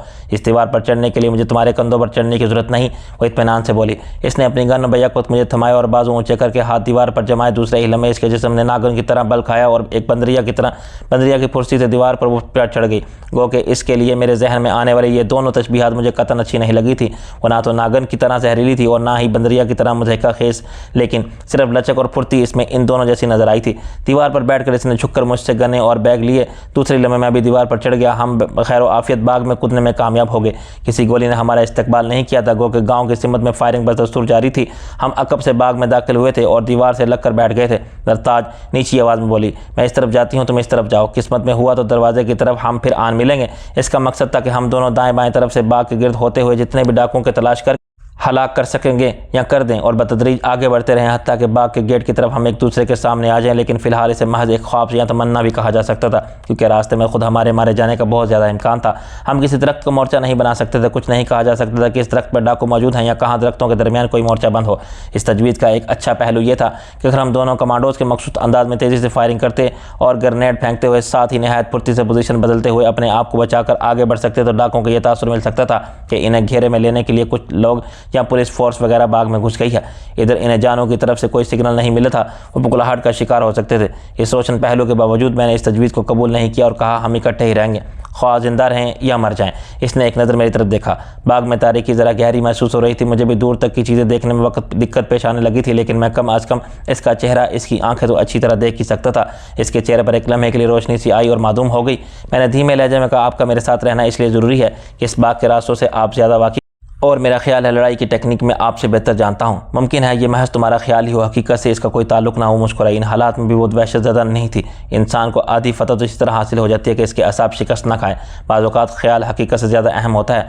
मैंने भी मुस्कुराते हुए जवाब दिया। इसने दूसरी तरफ जाने का इरादा तुरक कर दिया और हम दोनों दीवार से लग कर खिसकने लगे। फायरों की आवाज़ों से मुझे अब काफ़ी हद तक अंदाज़ा होने लगा था कि डाकू कहाँ कहाँ मौजूद थे, लेकिन दरख्तों के झुंड में इन्हें निकालना कोई आसान काम नहीं था। इस कोशिश में खुद हमारी मौजूदगी ज़ाहिर हो सकती थी और हम फिलहाल किसी महफूज पोजीशन पर नहीं थे। अचानक एक ज़ोरदार धमाका हुआ और मैंने बाग के एक हिस्से में एक साने के लिए रोशनी का झमाका देखा। हम कुछ और नीचे होकर दीवार की जड़ में दबक गए। पेदर पे 2-3 और ऐसे ही धमाके हुए। फायरिंग की आवाज़ इनमें दब कर रह गई। ये तो ग्रैंड इस्तेमाल हो रहे हैं, मैंने कदरे हैरत से कहा। हाँ, मेरे गाँव के लोग इस्तेमाल कर रहे हैं, दरताज इत्मीनान से बोली। डाकुओं की दहशत गर्दियों ने भी इन्हें पूरा कमांडोज बना दिया है। हालांकि हमारा गाँव आज तक महफूज ही चला आ रहा है, लेकिन दहशत गर्दियों के किस्से बहरहाल सुनते आ रहे थे। अच्छा ही हुआ कि मैंने इन लोगों को इस किस्म की सूरत हाल के लिए तैयार रखा था। तुम देख रहे हो, हमला बिल्कुल इसी तरह हुआ जैसे दुश्मन मुल्क की फ़ौज चढ़ाई करने के लिए आई हो। इसी दौरान गांव की तरफ से फायरिंग की आवाज़ें मुझे करीब आई महसूस होने लगी। दरताज बोली, गांव वाले पेशकदमी कर रहे हैं। तब मुझे मालूम हुआ कि अंदाजे लगाने में दरताज भी कुछ ऐसी अनाड़ी नहीं थी। हम खासा आगे पहुँच चुके थे, लेकिन अभी तक हमने एक भी फायर नहीं किया था। हम एक लम्हे के लिए रुके तो दरताज सरगोशी में बोली, ज़रा आगे माली का कमरा है, इसकी साथ कुछ ऐसी है कि वो बहुत अच्छा मोर्चा साबित हो सकता है। दुआ करो कि हम खैरियत से इस तक पहुँच जाएँ। इस बार मैं गोलियों की तरतराहट दरमियान इसकी सरगर्मी और मुश्किल सुन पाया। तब से बाग में ग्रेनेड आकर गिरे थे। मुझे बाग में कुछ हलचल का एहसास हो रहा था। मैं दरख्तों के दरमियान कुछ देख तो नहीं पा रहा था, लेकिन महसूस कर रहा था कि वहाँ कुछ भाग दौड़ से शुरू हो चुकी थी। अचानक दरताज का गर्म और गदास हाथ मुस्तरबाना अंदाज में मेरे हाथ पर आटिका। वो मुझे एक तरफ मुतवज्जा करते हुए बोली, वो देख रहे हो? मैंने इसके इशारे की सिमत में देखा। इधर एक कमरे का हयोला नजर आ रहा था, जिसके आसपास शायद कोई बाड़ वगैरह भी थी। वो बोली, यही माली का वो कमरा था जिसे मैं मोर्चा बनाने की बात कर रही थी। लेकिन अब यकीनन इसका इशारा कमरे की तरफ नहीं था, इसकी छत की तरफ था, जिस पर चंद हयोले मुतहरक नजर आ रहे थे। इन हयोलों के दरमियान एक गैर मुतहरक चीज़ भी दिखाई दे रही थी। इंसानी हयोले 3 टांगों वाली इस चीज़ को सीधा कर रहे थे। तुम्हें अंदाज़ा हुआ है वो क्या है? दरताज ने पूछा। हाँ, रॉकेट लॉन्चर है। आखिर वो गाँव वालों को ग्रेनेड का जवाब तो देंगे ना? मैंने कहा। मैं अंधेरों में इन हयोलों की तरफ देख रहा था और मुझे कुछ अरसा से एक दूर दराज मकाम पर देखा हुआ तकरीबन ऐसा एक मुनफरद मंजर याद आया। जब बलूचिस्तान के करीब सिंध के एक तो अफ्तादा मकाम के डाकुओं ने इसी तरह एक मकान के गिर्द मुहासरा कर डाला था, तब भी मैंने इसी तरह एक पहाड़ी पर रॉकेट लॉन्चर का हिस्सा नमदार होते देखा था। बाज़ डाकू तो लॉन्चर के लिए ट्राई भी फिट करने की जहमत नहीं करते थे। वो लॉन्चर कंधे पर रख कर ही रॉकेट फायर कर देते थे। ये तो बहुत दूर दूर तक तबाही फैलाएंगे। ज़रा देखो, उसने मुस्तरबाना अंदाज में बोली। कुदरत ने हमें बर वक्त यहाँ भेजा है। और मैंने कोहनियों के बल लेटते हुए कहा, और हम यहाँ इन कार्रवाइयों का सिर्फ मुआयना करने में आए हैं। इसने भी मेरी तकलीद की। कमरे की छत ज़्यादा बड़ी नहीं थी। सीने के बल लेटने के बावजूद हयोले हमारी नज़रों में रहे थे। इससे पहले कि वो रॉकेट फायर करते, हमारे राफिलों ने गोलियां उगलीं और वो चारों के चारों कमरे की छत से लुढ़क पड़े। इसके साथ ही हमने भी तेज़ी से लुढ़क दिखाई और अपनी पोजीशन बदल कर इसके कमरे की छत की तरफ चले गए, जहाँ हम एक लम्हा पहले मोर्चे बनाने की कोशिश कर रहे। कमरे की छत पर मौजूद डाकुओं को तो यकीन पता नहीं चला होगा कि मौत ने किस सिमत से इन्हें आन दबोचा था, लेकिन मैं वहाँ मौजूद डाकुओं को भी शायद कुछ अंदाज़ा नहीं हुआ था। इन्हें गालिबन यही इत्मीनान था कि इस वक्त बाग पर इनका कब्जा था और कोई बाग में दाखिल होने की जुर्रत नहीं कर सकता। ताहम इन्हें यह ज़रूर मालूम हो गया था कि कमरे की छत पर कोई गड़बड़ हुई थी, क्योंकि मैंने कुछ ही दूर दरख्तों के दरमियान से थप से किसी के कूदने की आवाज़ सुनी थी। फिर अचानक की 2 स्याह पोश दरख्तों के दरमियान से भागते हुए बाहर आए। इनकी यह हरकत कतई इसरारी और बेवकूफ़ाना थी। इनके हाथों में गन्ने थी। वो इस तरह अंधाधुंध दौड़ते हुए निकले थे कि हम भी फौरी रद्द-ए-अमल पर मजबूर हो गए, वरना शायद वो अनजाने में हमारे सरों पर ही आन पहुँचते। मैंने और दरताज ने बाई वक्त फायर किया, वो दोनों भी ढेर हो गए। हमने तेज़ी से फिर पोजीशन बदली और कमरे के मज़ीद करीब हो गए। वहीं बागबानी में काम आने वाली बहुत सी चीज़ें ज़मीन पर पड़ी थी। हमने इनकी आड़ लेने की कोशिश की थी। मैं अपने थैले साथ रखने में बड़ी दिक्कत पेश आ रही थी, और लेकिन हम इन्हें छोड़ना नहीं चाहते थे। इनमें फाजल मैगज़ीन और ग्रेनेड थे जिनकी ज़रूरत पड़ सकती थी। मुकाबला दिल खींच सकता था। डाकू तो इस बेदर्दी से एमिनेशन ज़ाया कर रहे थे, गोया इनके पास ट्रकों के हिसाब से मौजूद था असला। मैं यकदम कमरे के करीब जाना नहीं चाहता था। मुझे अंदेशा था कि शायद कोई डाकू कमरे के अंदर भी मौजूद हो, और इस दौरान हम चंद बोरियों के करीब पहुँच चुके थे। दिन से बू आ रही थी। शायद वो खाद की बोरियाँ थी। मैंने इन्हें मोर्चा बनाने के इरादे से इनकी आड़ में होना चाहा तो अचानक मुझे यूँ लगा जैसे किसी ने मेरी टांग पकड़ने की कोशिश की हो। मैं उछल कर एक तरफ हटा और ज़मीन की तरफ फायर करते रह गया। बोरियों की आड़ में एक शख्स आड़ा तिरछा नज़र आ रहा है, लेकिन वो फ़ौरन मुझे अंदाज़ा हो गया कि वो जिंदा नहीं था, लेकिन इसका बाजू एक तरफ को फैला हुआ था और मेरा पाँव इससे उलझ गया था। फिर मुझे अपने पैरों तले खून की चपचपाहट महसूस हुई। इसी दौरान दरताज भी लाश के करीब पहुंच चुकी थी। इसने अंधेरे में झुककर इसका जायज़ा लिया और बेइख्तियार इसके होंठों से दबी दबी सी सिसकी निकली। ये हमारा माली था, इसने सरगोशी में बताया। इसकी नीची आवाज़ में मुझे गैज़ व गज़ब की लहर मचलती महसूस हुई। इन कुत्तों ने इस बेचारे बेज़रर से आदमी को भी मार डाला। इतना शरीफ, नमाजी और परहेजगार शख्स था, अपनी बीवी बच्चों के साथ यहाँ रहता था। मालूम नहीं उन बेचारों का क्या बना होगा। इस सवाल का जवाब भी हमें चंद सेकंड बाद ही मिल गया। दीवार के साथ 3 लाशें और पड़ी थीं। एक औरत थी और 2 नौउम्र लड़के। मेरे दिल में भी तासुफ़ की एक लहर उभरी। किसी शरीफ और बेज़रर इंसान का बेजवाज़ और ज़ालिमाना कत्ल हमेशा मेरे दिल में एक चुभन और इज़्तिराब सा पैदा कर देता था। दरताज भी अब गोया भर चुकी थी। इसका बस नहीं चल रहा था कि गन लिए दरख्तों के दरमियान जा घुसती और चारों तरफ गोलियों को बौछार कर देती, लेकिन जाहिर था कि इस मौके पर यह महज एक हमाकत होती। इसी दौरान दरख्तों में छुपे हुए डाकुओं को मालूम हो चुका था कि माली की कोठरी की सिमत में गड़बड़ हो चुकी थी। इस तरफ गोलियों के ब्रश पड़ने लगे थे। मैं और दरताज जल्दी से कोठरी की आड़ में हो गए। कोठरी क्या थी? अच्छा खासा पक्का कमरा था और इस वक्त एक बहुत उम्दा मोर्चा साबित हो सकता था, लेकिन मसला यह था कि मोर्चे की आड़ में हमारे दबके रहने का कोई फ़ायदा नहीं था और डाकू हमारी नज़र से ओझल हो चुके थे। अचानक मुझे दरख्तों के दरमियान कुछ साए मुतहरक नजर आए। मेरी नज़र जो अंधेरे में भी काफ़ी बेहतर तौर पर काम करती थी, इस मौके पर मेरे बहुत काम आ रही थी। मैंने राइफल इस्तेमाल करने में ताख़ीर नहीं की। दरख्तों के दरमियान कहीं घराहट आमेज से एक चीख उभरी। मेरी चिल्लाई हुई गोलियां किसी न किसी हद तक कारआमद रही थी। इस दौरान 2-3 ग्रेनेड और बाग में फटे। बाहर से फायरिंग की आवाज़ भी करीब आती जा रही थी। थतराहट के दरमियान जो भी ज़रा सा वक्फा आया था इसमें मुझे दरताज की धीमी सी आवाज़ सुनाई दे जाती थी। वो खुश होते हुए कह रही थी, गाँव वाले पेशकदमी कर रहे हैं, आज की रात डाकुओं पर भारी होगी। दरताज नगर का रुख करके इन्होंने अपनी ज़िंदगी की सबसे बड़ी हमाकत की है। एक ग्रेनेड हमसे कुछ दूर ही दरख्तों के दरमियान गिरकर फटा और रोशनी का झमाका था हुआ। अब मैंने पहली बार डाकू में से किसी की आवाज़ सुनी। वो चीख कर किसी से कुछ कह रहा था। अब तक इनका सकूत कायम था, इनका बोल उठना इनकी बुखलाहट की निशानी थी। अल्फाज पूरी तरह तो मेरी समझ में ना आए, लेकिन अंदाज़ा हो गया था कि वो रॉकेट लॉन्चर वालों के बारे में पूछ रहा था कि इन्होंने अभी तक रॉकेट क्यों फायर नहीं किया था। जवाब में किसी ने चीख कर काले बने से ये बताया कि उधर गड़बड़ हो चुकी थी, ये आवाज़ ज़्यादा दूर से नहीं आई थी। मैंने अंदाज़न आवाज़ पर फायर किए। एक लम्हे के लिए डाकुओं की तरफ से फायरिंग गोया बिल्कुल ही थम गई। इनका जानी नुकसान बढ़ता जा रहा था, लेकिन दूसरे ही लम्हे माली के कमरे के सिमत में बरस्ट आया। हमसे कुछ दूर एक टूटे हुए दरख्त का तना पड़ा था। मैंने इससे भी गोलियां पेवस्त होने की आवाज़ सुनी। इसके फ़ौरन बाद मुझे दाएं तरफ काफ़ी दूर से पेदर पे कई धमाके सुनाई दिए। फिर दीवार का एक हिस्सा नीचे आन गिरा। एक लम्हे की ताख़ीर से मेरी समझ में आया कि बाग का दरवाज़ा ग्रेनेड मारकर तोड़ा गया था। गाँव के लोग डाकुओं की फायरिंग के बावजूद महज अपने दिफा के लिए घरों की छतों तक महदूद नहीं रहे थे। न जाने किस तरह वो बाग के करीब आते जा रहे थे। ताहम अगर वो गेट के रास्ते अंदर दाखिल होने की कोशिश करते तो ये इनकी हमाकत होती, क्योंकि मलगजी अंधेरे में वो शिगाब किसी हद तक नजर आ रहा था जो लकड़ी का गेट गिरने से पैदा हुआ था। गनीमत था कि गेट ने आग नहीं पकड़ी थी। अगर वो लोग इस शिगाब से दाखिल होने की कोशिश करते तो इनके हयोले डाकुओं की नज़र में आ सकते थे। किसी ने गेट से दाखिल होने की कोशिश नहीं की थी, लेकिन फायरिंग की आवाज़ें इस तरफ से बहरहाल आती रही थी। एक ग्रेनेड और माली के कमरे से ज़रा ही फासले पर आकर फटा था। इसके धमाके से तो कमरे की दीवार से कुछ मिट्टी झड़कर हमारे ऊपर गिरी थी। दरताज खुश होते हुए बोली, सलीम की ट्रेनिंग काम आ रही है। मुझे उम्मीद है हमारे आदमी डाकुओं को बाग में घेर लेंगे और इन्हें मारेंगे। ये सलीम कौन है? एक रिटायर्ड मेजर, दरताज ने जवाब दिया। मैंने गांव को डाकुओं से बचाने के लिए रात की चौकीदारी की जो स्कीम शुरू करा रखी थी वो इसका इंचार्ज है। आदमियों की ट्रेनिंग भी इसी ने दी थी। वही ट्रेनिंग तो इस वक्त काम आ रही। ग्रेनेड अब हमारे भी करीब आकर गिर रहे थे। एक आध ग्रेनेड ज़रा और उधर को आन गिरा तो अपना काम तमाम हो जाएगा। हाँ, इसने बेआवाज़ सी हंसी से कहा। इन बेचारों को क्या मालूम कि मैं भी बाग में आन घुसी हूँ। वाकई मेरे होने ना होने से कोई फ़र्क नहीं पड़ता, लेकिन आपके एहतराम में शायद वो कुछ मोहतात हो जाते। मैंने कहा, लेकिन मैं नहीं चाहती कि वो मोहतात हों। ये मौका मोहतात होने का नहीं है। अगर इन्हें यहाँ मेरी मौजूदगी का इल्म हो जाए और वो मोहतात हो जाए तो इनका और हमारा काम तमाम समझो। वो बोली, मैं तो अब भी कम अज़ कम अपना काम तमाम भी समझ रहा हूँ। मैंने कहा, अगर मुझे मालूम होता कि आपके गाँव वालों के हौसले इतने बुलंद हैं और वो दिफा की बजाय डाकुओं को मारने के लिए निकल खड़े होंगे तो हम भी यहाँ आने की बजाय इनसे मिलने की कोशिश करते ताकि इन्हें ये सब मिलता। अब इन्हें भी हमसे कोई ख़ास मदद नहीं मिल रही थी।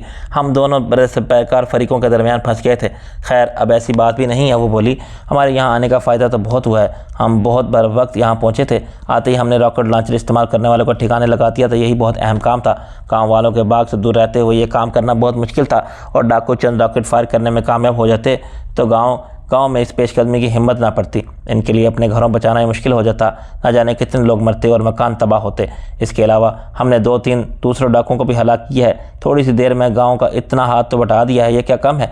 रिपोर्ट तो हिम्मत अफजा है लेकिन आपकी। मैंने बैक वक्त एक ग्रेनेड निकालते हुए कहा, लेकिन मैं ज़रा इसने एक्शन लेना चाहता था। इतना कुछ डाकुओं के साथ हो चुका था, मेरे लिए बहुत उम्मीद अफजा था। आदमी तो इन्हीं के मारे जा रहे थे। सबसे अहम बात तो यह है कि वो मनहूस जानू मारा जा चुका था और इसका ग्रोह इस इलाके में सबसे बड़ा था। आज की इनकी ताकत टूट जाएगी तो इस इलाके से एक ऐसा नाम मिट जाएगा जिसका लोग तस्वुर भी नहीं कर सकते थे। आप ताकत टूटने की बात कर रही हैं। मेरा ख्याल है आज की रात ये गिरोह ख़त्म हो जाएगा। मैंने एतमाद से कहा। इस एतमाद की बुनियाद क्या थी ये फ़िलहाल मुझे खुद भी मालूम नहीं था। खुदा तुम्हारी ज़ुबान मुबारक करे। वो बोली। मैंने एक ग्रेनेड की पिन निकाल कर इसके हाथ में थमाते हुए कहा, जिस वक्त मैं ग्रेनेड फेंकूँ इसी वक्त आपको ये ग्रेनेड पूरी कुव्वत से इस सिमत में फेंकना है। मैंने इशारे से इसे समझाया, गोया हमें डाकुओं को अपनी मौजूदगी का पूरी तरह यकीन दिला देना चाहिए। इसने नीम सवारी अंदाज में कहा, इन्हें हमारी मौजूदगी का इल्म तो हो चुका है, वो दूसरी तरफ उलझे हुए हैं, इसलिए हमारी तरफ भरपूर हमला नहीं कर रहे हैं। अब हमें इनको ये तासुर देना है कि यहाँ कई अफराद मौजूद हैं। ताबड़तोड़ इन पर ग्रेनेड फेंकने हैं, ख्वाह चंद सेकंड में ही हमारे पास ग्रेनेड ख़त्म हो जाए।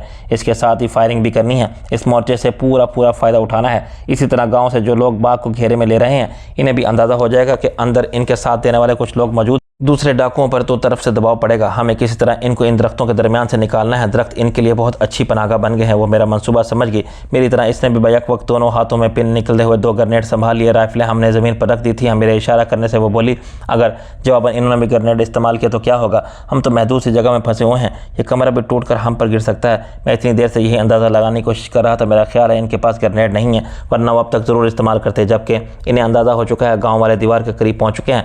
डाकू शायद रॉकेट लॉन्चर पर ही तकिया किए हुए हैं और वो इनके लिए बेकार हो गया है। दरताज ने इस बात में सर हिलाया। मैंने फायरिंग की आवाज़ों से अंदाजे कायम किए थे कि दरख्तों के दरमियान डाकू कहाँ मौजूद थे। ग्रेनेड फेंकने के लिए मैंने ऐसी ही चंद जगह मुंतखब करने की कोशिश की थी। मैंने दरताज को भी इशारों के साथ इन जगहों के बारे में बताया। वो मेरा मकसद यकीन अच्छी तरह समझ गई थी। हमने नहायत तेज़ी से जगह बाद दीगर 4 ग्रेनेड फेंके और इनके धमाकों का अरताश ख़त्म होने से पहले मुख्तलिफ सिमतों में चंद राउंड फायर किए। दरख्तों के दरमियान मुझे कुछ हलचल का एहसास हुआ, फिर हमारी तरफ भी फायरिंग होने लगी, लेकिन वह नहायत मामूली थी। पक्के कमरे की आड़ मैसर होने की वजह से हमें इसकी कोई ख़ास परवाह न थी। अचानक मुझे बाग की दूसरी दीवार की तरफ से भी फायरिंग की आवाज़ें सुनाई दी। तब मेरी समझ में आया कि गाँव वालों ने क्या होशियारी दिखाई थी। इन्होंने डाकुओं की तवज्जो गेट की तरफ मबसूल रखी थी, लेकिन दर हकीकत कुछ लोग बगली दीवार से बाग में आ कूदे थे। अब डाकुओं पर एक तरफ से हम हमला कर रहे थे और दूसरी तरफ से गांव वाले। डाकुओं के ख्वाबों की ताबीर बिल्कुल उल्टी निकली थी। इन्होंने यकीनन ये सोचा होगा कि वो बाग में मोर्चा बंद होकर पहले गांव पर फायरिंग करके और राकट बरसाकर लोगों को खौफजदा करके घरों में दबकने पर मजबूर करेंगे। इसी तरह वो खुद भी जवाबी हमले से महफूज रहेंगे। इसके बाद तो वो गली कूचों में घुसकर तबाही फैला देंगे, मकानों को आग लगा देंगे, जो सामने आएगा इसे हलाक कर देंगे और जो हाथ लगेगा वह लूट लेंगे। इन इलाकों में डाकू अमूमन इसी तरह तबाही फैलाते थे। ख़ुसूसन जिस गाँव में वो जज्बा इंतकाम के साथ दाखिल होते थे, वहाँ वो चंगेज़ी और तातारी दूर की याद ताज़ा करने की कोशिश करते थे, लेकिन इन लोगों के गांव में घुसने की नौबत नहीं आई थी। वो खुद मुसीबत में घिर गए थे। ये वक्त की बात थी। इधर हमने अपनी हिकमत अमली के मुताबिक अपना असला इस्तेमाल किया और उधर बाग की परली दीवार की तरफ से भी दबाव बढ़ता चला गया। मज़ीद चंद ग्रेनेड इस्तेमाल हुए, हत्ता कि मुझे अंदेशा महसूस होने लगा कि बाग में आग न लग जाए। ज़्यादा हरियाली और नमी के बायस अभी तक बाग में आग लगी तो नहीं थी, लेकिन कई बार ऐसे आसार दिखाई ज़रूर दिए थे। जल्द ही डाकुओं ने इस एहसास को भी शायद खैराबाद कह दिया कि दरख्तों के दरमियान वो ज़्यादा महफूज थे। मैंने चंद हयोलों के दरख्तों से निकल कर रखू की हालत में बाग की अकबी दीवार की तरफ दौड़ते देखा। मेरी नज़र इत्तफाकन इस तरफ चली गई थी, वरना मैं इस वक्त दूसरी तरफ मुतवज्जा था। ज़रताज इस वक्त कमरे के दूसरे कोने पर थी। मैं लड़कर इसके करीब पहुंचा और इसे इसके बारे में बता। जिधर बंदूक बरदार हयोलो तेजी से दीवार पर चढ़ने लगे थे, हम इन सबको गोलियों का निशाना बनाने में कामयाब हो गए। इसके अलावा भी हमें दीवार के आसपास अंधेरे में जहां कहीं खफीफ सी हरकत का पिछुबा हुआ, वहां हमने गोलियां बरसाई। मुझे अंदाज़ा हुआ कि जितने डाकुओं ने भी भागने की कोशिश की थी वो सब के सब मारे गए थे। हम जिस दीवार की तरफ थे वहाँ से हमें गेट और अकबी दीवार का बेहतर हिस्सा सुरमई आसमान के पस मंज़र में किसी न किसी हद तक दिखाई दे रहा था। अगर बाग की दूसरी बगली दीवार या किसी और रास्ते से गाँव के कुछ लोग बाग में दाखिल होने में कामयाब हो चुके थे, तो बाकी हिस्सों में भी इनकी नज़र रह सकती थी। इस तरह डाकुओं में से अगर कुछ बाकी बच भी गए थे, तो बाग इनके लिए महफूज मोर्चे की बजाय चूहेदान बन चुका था। गांव वालों को और हमारी जुरात हमारे काम आ गई थी। अगर सब लोग सहम कर घरों में दबक जाते तो इस वक्त इनकी वही हालत होती जो डाकुओं की थी। यकदम बाग के दूसरी तरफ से भी फायरिंग बंद हो गई। बाग में एक अजीब सी खामोशी छा गई। इस खामोशी में मौत की सरगोशियाँ रची हुई थी। गाँव के लोगों ने गालिबन डाकुओं के रद्दअमल का जायजा लेने के लिए अचानक फायरिंग बंद कर दी थी। शायद वो भी जानने की कोशिश कर रहे थे कि बाग में कुछ डाकू बाकी हैं या सबका ही सफाया हो चुका है। इन्हें यह अंदाज़ा तो यकीन हो गया था कि बाग में दूसरी तरफ इनका साथ देने वाले कुछ लोग मौजूद थे, जिनकी वजह से इनका काम आसान हो गया था। सकूत कई लम्हों पर फैल गया था। दरख्तों के दरमियान से कोई फायर ना हुआ। अभी यकीन से नहीं कहा जा सकता कि डाकू भी कोई चाल चल रहे थे या वाकई कोई डाकू जिंदा नहीं बचा था। इधर गांव वालों ने सकूत से कुछ ऐसा मालूम हो रहा था जैसे वो सुबह तक इंतजार करने पर कमर बस्ता थे। सुबह का उजाला फैलने पर यह मुकाबला वाज़ेह सूरत इख्तियार कर सकता। दोनों फरीकों को एक दूसरे के मोर्चों का सही अंदाज़ा हो सकता था, लेकिन दिन की रोशनी में गाँव वालों का जानी नुकसान बढ़ भी सकता था। आखिरकार गाँव वालों ने खतरा मोल लेने का फैसला कर ही लिया था। मैंने बहुत दूर बाग के गोशे में 2-3 टार्चें रोशन होते देखी थी। वो यकीनन ताकतवर टार्चें थी। मैंने इनकी रोशनी दरख्तों के दरमियान भी दूर तक पहुंचते देखी थी, लेकिन टार्चें सिर्फ एक लम्हे के लिए रोशन हुई थी और रोशन करने वालों ने यकीनन इन्हें बुझाकर फौरन अपनी पोजीशन तब्दील कर ली थी। ताहम डाकुओं की तरफ से तब भी कोई गोली ना चली। इस वक्त तक सरताज भी बैग से टॉर्च निकाल चुकी थी। वो मेरी तरफ मुड़ते हुए सरगोशी में बोली, मुझे ख्याल है मैं भी अपने लोगों को यहाँ अपनी मौजूदगी का सिग्नल दे ही दूँ। इन्हें अगला कदम उठाने में आसानी रहेगी। अभी चंद लम्हे और ठहर जाओ, मैंने मशवरा दिया। वो चंद लम्हे एक अजीब किस्म के तनाव में गुजरे और इन दोनों दीवारों के साथ चिपके नहायत आहिस्तगी से गर्दन घुमाए हुए जहाँ तक नजर जा सकती थी किसी मुतहरक हवेली की तलाशी करने के लिए कोशिश कर रहे थे, लेकिन कहीं कोई चीज़ हरकत करती दिखाई न दी। इतने ज़बरदस्त हंगामे और घन गर्ज के बाद यकदम ही हर तरफ मौत का सकूत फैल गया था। फिज़ा में खून और बारूद की बू महसूस हो रही थी। दिल आखिर दरताज ने एक लम्हे के लिए टार्च रोशन की और फ़ौरन बुझाकर कमरे की आड़ में हो गई। दफ्तरों के दरमियान तब भी सकूत ही रहा। कोई रद्दअमल ज़ाहिर ना हुआ। मेरा ख्याल है कि मार्का ख़त्म हो चुका है, डाकुओं का किस्सा ख़त्म हो गया है। जरताज सरगोशी में बोली, लगता यही है। मैंने तायद की। जरताज ने एक बार फिर रोशनी का सिग्नल दिया। इस बार बाग के हिस्से से रोशनी ही सिग्नल की सूरत में जवाब मिला। मज़ीद चंद लम्हों में इंतज़ार के बाद इन लोगों को भी हौसला हुआ। किसी ने चीख कर पूछा, इधर कौन है? मैं हूँ जरताज। जरताज ने चीख कर जवाब दिया। दूसरी तरफ वही पहला सा सकूत छा गया। इन लोगों को शायद अपने कानों पर यकीन नहीं आया था कि इस मार्के के दौरान जरताज बाग में घुसी हुई थी। इन्होंने मज़ीद लम्हे का इंतज़ार किया। फिर आखिर वो जिन गोशों में ज़मीन और या दीवार में चिपके हुए थे वहाँ से निकलने लगे। मैंने एक तरफ चंद हयलों को अपनी तरफ आते देखा। इनमें से एक ने एहतियातन अंधेरे में छलांग लगाई। गोली मत चलाइएगा। फिर धीरे धीरे इधर उधर से अंधेरे से आगोश से बहुत से लोग निकल आए। इनके पास मुख्तलिफ किस्म की चीज़ें थीं। इन्होंने टार्चें रोशन की और कमरे के ऐन अकब में हम दोनों को देखकर हैरान रह गए। मेरी तो इन्हें हैरत ख़ास परवाह नहीं थी, लेकिन दरताज को बखैर आफियत देखकर इनकी जान में जान। बड़ी उम्र का एक कद आवर और सेहतमंद शख्स आगे बढ़ते हुए बोला, आपको अपनी जान को खतरे में डालने की क्या ज़रूरत थी रईसानी जी? हम लोग जो मौजूद थे, खादमों के होते हुए मालिकों को बंदूक उठाने की क्या ज़रूरत थी? सिर्फ खादिम मालिकों के मुहाफ़िज़ नहीं होते, मालिक भी खादमों के मुहाफ़िज़ होते हैं। जब तक दोनों में शाना बशाना लड़ने की अहलियत ना हो, दोनों ही खतरे में रहते हैं। दरताज ने जवाब दिया, वैसे भी अगर मैं यहाँ ना आती तब भी खतरा तो मेरे घर ही पहुँच चुका था। तुम लोगों को तो मालूम भी नहीं होगा कि जानू हमारे एक गद्दार मुलाजिम की मदद से तमाम मुहाफ़िज़ों को बेहोश करके हवेली में आन घुसा था। इसने तो मुझे जरकमाल बना लिया था। फिर इसने मेरी तरफ इशारा किया। अगर ये सांप हमारे साथ ना होता तो शायद आज के मार्के का नतीजा बहुत मुख्तलिफ होता। इनमें से बेशतर ने हैरत से मेरी तरफ देखा और फिर रईसानी की तरफ देखा। मुझे घोड़े सुधारने वाले की हैसियत से जानते थे। इन्हें शायद इस बात पर हैरत थी कि दरताज मेरे लिए साहब का लफ्ज़ इस्तेमाल कर रही थी। दरताज बात जारी रखते हुए बोली, जितनी भी टार्चें तुम लोगों के पास हैं वो सब रोशन करके ट्योलों में पूरे बाग में फैल जाओ और जायज़ा लो कि क्या सूरत हाल है। महसूस तो यही हो रहा है कि सब डाकू कुत्ते की मौत मारे जा चुके हैं। पुलिस वगैरह के हिस्से का काम हम लोगों ने अंजाम दे दिया है। इन इलाकों में अगर 2-4 जगह भी डाकू को इस किस्म के रद्दअमल का सामना करना पड़ जाए तो मुझे उम्मीद है कि इनका जोर टूट जाएगा। इनमें से एक शख्स बोला, बड़ी उम्र का कद आवर और सेहतमंद शख्स, जिसके बारे में मुझे बाद में मालूम हुआ कि वो रिटायर्ड मेजर सलीम था, ठंडी सांस लेकर बोला, ऐसा होना बहुत मुश्किल है क्योंकि हर गांव दरताज मगर नहीं होता। हम सब लोग टार्चें लेकर टियोलों की सूरत में बाग में बिखर गए। बाग में वाक़ई मैदान का राजार का समा था। हैंड ग्रेनेड ने काफ़ी तबाही फैलाई थी। मैंने डाकुओं की तादाद देखकर हैरान हुए बगैर न रह सका। यकीन नहीं आ रहा था कि इतने बहुत से डाकू हम लोगों के हाथों मारे गए थे। बाज़ लाशों के चेहरे मसक हो गए थे और बाज़ के अज़ा अलग हो गए थे। ऐसा लगता था कि इस पैमाने पर डाकुओं की हलाकत हमारी हिकमत अमली के अलावा किसी का भी इमदाद को भी दखल था। अपने इस सर्वे के दौरान भी हम ज़रा मोहतात ही रहे। अंदेशा था कि कोई डाकू जिंदा ना हो और कहीं छुपा हुआ ना हो। हम पर अचानक गोलियों को बौछार भी हो सकती थी, लेकिन ऐसा नहीं हुआ। मुझे इस पर हैरत भी हुई। डाकुओं को कतई गैर मुतवक्किल तौर पर सफाया हो गया था। लाशें जहाँ जहाँ थीं और जिस हालत में थीं, हमने इन्हें इसी तरह वहीं रहने दिया। बिलाखिर एक जगह रुकते हुए मैंने दरताज से कहा, आज की रात हमारे लिए बहुत मुबारक रही है। हमारे 2-3 आदमी काफ़ी काम ज़रूर आए, लेकिन इस कुर्बानी के बाद एक बहुत बड़े फितने का बड़ी हद तक खात्मा हो गया। लेकिन मेरे ख्याल में अभी कुछ काम बाकी हैं। इस वक्त हमारा लहू गर्म है और हमारे सर पर खून सवार है। लगे हाथों वो काम भी निपटा लिया जाए तो आपके हक़ में बहुत अच्छा होगा। क्या मतलब? दरताज चौंकते हुए बोली, मैंने आपको बताया था कि इन लोगों ने एक वीराने में ज़ेर ज़मीन गोल्ड की क्लब बनाया हुआ है, जहाँ खासी शर्मनाक और खासी ख़तरनाक सरगर्मियाँ जारी हैं। अगर कभी वो क्लब किसी गिरफ्त में आया तो इसकी मालिक आप ज़ाहिर होंगी। वैसे भी वो जहाँ वाक़ है वो ज़मीन कभी आपके वालिद की मलकियत हुआ करती थी। हाँ, वो बखेल अंदाज में सर हिलाते हुए बोली, ये बात तो फ़िलहाल इस हंगामा उजल में मेरे जहन से निकली हुई थी। यहाँ अगर खुशकिस्मती से दिन चढ़े तक पुलिस पहुँचने में कामयाब हो गई तो इससे निमटने और तमाम हालात बताने का काम आप कमदार वगैरह के सपुर्द कर दें। हम यहाँ से उठ कर 10 मुंतखब आदमियों को लेकर चलते हैं और गोल्ड की क्लब वाला किस्सा भी निपटा आते हैं, वरना कल कला को वो भी आपके लिए परेशानी का बायस बन सकता है। ये तो तुम ठीक कह रहे हो। वो नीम रजामंदी से बोली, आज हमारी खुशकिस्मती से जानू और इसके ग्रोह के बेशतर आदमियों का खात्मा हो गया था और इसकी बाकियात भी ख़त्म हो जाना चाहिए थी। मैंने कहा अगर हम रात की तारीकी में ही वहाँ पहुँच जाएँ तो शायद इससे निमटने में आसानी रहेगी, क्योंकि वो महफूज जगह में होंगे और हमें खुले मैदान में देखना पड़ेगा और हमारे लिए ख़तरा ज़्यादा हों। महफूज मकामात पर तो ये लोग भी थे। दरताज इर्द गिर्द बिखरी हुई लाशों की तरफ इशारा करते हुए बोले, इन्हें दहशतगर्दी का तजर्बा भी ज़्यादा था, इसके बावजूद कुदरत ने हमारी मदद की। इसी उम्मीद के सहारे तो मैं आपको मज़ीद कदम बढ़ाने के लिए कह रहा हूँ। मेरा यकीन है कि ऊपर वाला ज़्यादती सहने वालों के साथ होता है। जहाँ हम जा रहे हैं वहाँ भी कुदरत हमारी मदद करेगी। इन लोगों को जितनी ढील मिलना थी मिल चुकी थी। कुछ लोगों के लिए जो मैं हिसाब ज़रा देर से आता है मगर आता ज़रूर है, बल्कि इन लोगों के लिए तो शब हिसाब आई है। इस दौरान गोया पूरा गाँव बाग की तरफ उमड़ आया था। कमदार वगैरह भी आ चुके थे। लोग मुख्तलिफ हथियार, लालटेनें, टार्चें, कुल्हाड़ियाँ, डंडे और न जाने क्या कुछ उठाए हुए थे, मगर अब इनका सामना करने के लिए लाशों के सिवा कोई मौजूद नहीं था। दरताज ने कमदार और दूसरे 2-3 लोगों को तमाम सूरत हाल समझाकर मुख्तलिफ काम इनके ज़िम्मे लगाए। मेजर सलीम को भी इसने वहीं छोड़ दिया। इसके ख्याल में वहाँ इसकी ज़्यादा ज़रूरत थी।